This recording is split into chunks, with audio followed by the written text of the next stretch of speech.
अऊज़ु बिल्लाहि मिनश्शैतानिर्रजीम बिस्मिल्लाहिर्रहमानिर्रहीम। नौमा पारा सूरा अल-राफ,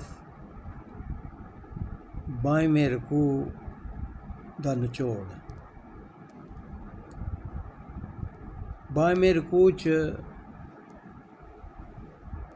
उस ऐद का जिक्र किया गया है जदों रूहां कोलों पुछया गया भी मैं तुहाडा रब नहीं हाँ।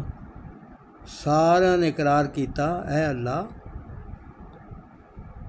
तुसी साडे पालनहार हो।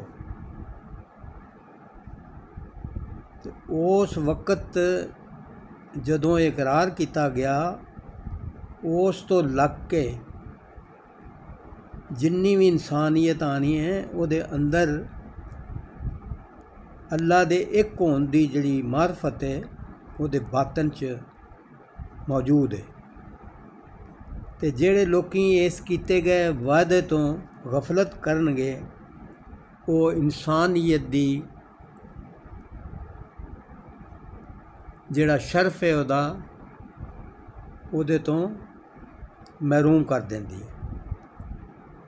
मिसाल देंदे होए बनी इसराइल दे एक बंदे का जिक्र किया गया है जिन्हें अल्लाह ने करामतां दित्तियां सन, पर वो बंदा शैतान दे पिछे लग गया। हौली हौली अल्लाह की फरमाबरदारी तो महरूम हो गया। नफस की ख्वाहिशां दे लालच विच उन्हें इंतहा कर दित्ती तो उन्होंने कुत्ते नाल तशबीह दी गई है। वाज़ा किया गया भी ये मिसाल हर उस कौम ते जिहड़ी अल्लाह की नेमतां की नकदरी करती है ते दुनिया के कम्मां च दुनियादारी च पै जाती है।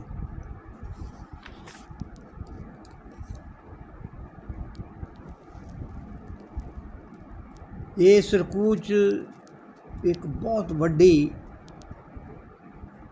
हिला देने वाली आयत भी है। अल्लाह ने फरमाया इंसानां ते जिन्नां दी बहुत सारी अक्सीयत जिहड़ी जहन्नम च जाएगी, इसलिए भी उन्हां दे दिल ने पर गौर फिक्र नहीं करते, अखां ने लेकिन वो इबरत नाल नहीं वेखदे चीज़ां, कन ने लेकिन उन्हां कोलों अपने आप नूं इसलाह करन दी जिहड़ी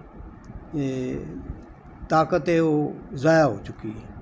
ये लोग जानवरां दी मनदे ने बल्कि इहदे तो भी बदतर ने, इस वास्ते गफलत पै हुए हैं।